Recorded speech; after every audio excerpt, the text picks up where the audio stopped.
Hello, people. So, this week our video is going to be about the science behind yoga. Yeah, actually, I'm a yoga practitioner, I practice yoga. I'm also skeptic sometimes when it comes to the scientific facts behind yoga because for some of the people who argue beyond the lines of belief about ancient yoga methods or where it originated from or something, I actually wanted to reply in their own terms and in their own term. So that's the reason I wanted to learn what is the science behind yoga. Sometimes I wonder if the two can come together. I cringe whenever an instructor claims I am wringing the toxins out of my organs with a twisting pose, for instance. Still, after 8 years, I keep going gap. Post yoga, I feel calmer and more aware of my body, and this seeps into everything I do: how I work, how I relate to others, how I eat, and how I make myself stay calm whenever there is a problem ringing and whirling in front of me. Yoga is not just something which is scientifically proven or which has the interest to be proven scientifically when it comes to me. There has been many millions of people around the world who wanted to do a research or prove it for an argument if yoga is really effective and is it really scientifically worthy. Okay, the most recent survey suggests more than 20 million Americans practice yoga, making it one of the most popular forms of exercise. Even Vladimir Putin, a devotee of macho sports, added downward dog to his repertoire. But is yoga really that great for health compared with other exercises? Does it really help to improve our body, our stress, our brain health, our lung health, or something? Because all these comes somewhere around science, correct? Yeah. So that's the reason we are going to dig in further and know what is the scientific facts that has been proven with some of the yoga postures today.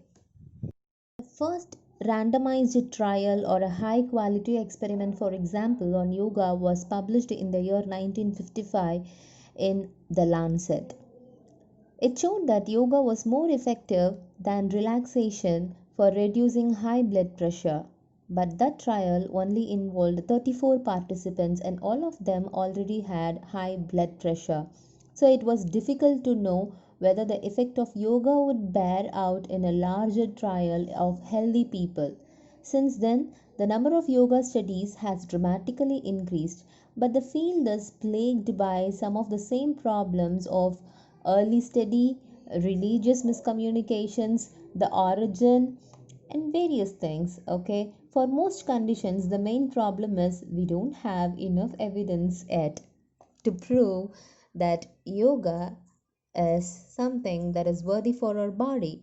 That's why we pitch on to science so that people anywhere and everywhere will be able to understand that something is scientifically proven. Okay, yeah, I have to take it. Otherwise, they call by name saying it is tricky. It is tricky that they are spreading this exercise for business and many more. They call it as a lot of names. When the New York Times published a splashy article suggesting that yoga can wreck your body, the piece, adapted from the book The Science of Yoga: The Risks and the Rewards, it suggested that yoga can cause widespread harm to its practitioners, from ruptured discs and stroke to brain injury. But that piece was largely based on cherry picked anecdotes, exaggerating these horrible cases to suggest they were representative of the broader yoga experience when actually they aren't. Most often, people got into the trouble with the headstand pose, followed by shoulder stand and postures that required putting on or both feet behind the head. But let me tell you something. Don't you do any mistakes when you are practicing any research in science, adding up chemicals, adding up the equation of chemicals? So, when you do some mistake with the chemical equations, your science experiment fails miserably. It's the same with yoga as well. When you are not doing the right postures at the right time with a proper health, balanced health, if you are going to take some risks, then obviously you are going to have a ruptured disc, a bad health, and overall failure by practicing yoga. So, you may be asking, why are we talking about yoga in the science channel? It is because everything needs a science to be proven, especially for all those peoples who are claiming themselves as intellectuals or really intellectuals. They want the things to be proven by facts. That's the reason, being a yoga practitioner, I also want to put this as an opportunity to show what yoga means and give some key studies and get a final output of the understanding. One of the key studies made during the year after the Lancet announcement in 1985 by the British Medical Journal is that yoga for bronchial asthma is very much useful. This is the first randomized trial on yoga for asthma, but it showed a very good effects as a result. In 1998, JAMA, the another journal, said yoga based intervention for carpal tunnel syndrome. This was a well regarded randomized trial that showed the benefits of yoga for carpal tunnel syndrome compared with wrist splinting and no intervention. During the year 2005, Annals of Internal Medicine showed comparing yoga exercise and self-care book for chronic low back pain. So there have been improvised and randomized trial that has been growing through the years, which has started proving yoga scientifically that it is really a very good form of exercise. Now, even if you open the YouTube channel, just type yoga, it will list down hundreds of suggestions, thousands of suggestions only for anxiety, depression, and weight loss. Am I right? So, in the future, when I'm going to go through or put out a video on yoga and science, I'm going to explain each of the postures and my own self experience, what kind of problem helped through yoga and how I overcame it.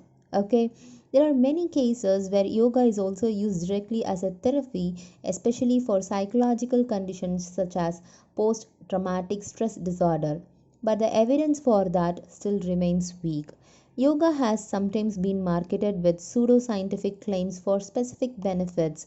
That's the reason it remains a unscientifically proven technique for many of the people, especially for the intellectuals, the science intellectuals out there.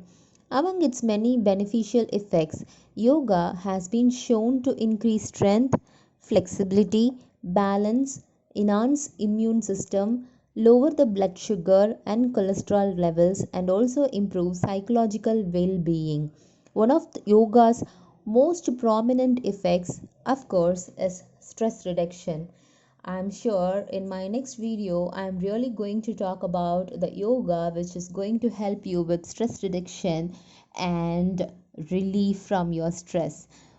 Okay, thank you for watching this video. We are going to talk a lot of science and science related things around the world. We have been talking about science and astronauts, science and space, science and electricity, science and the world.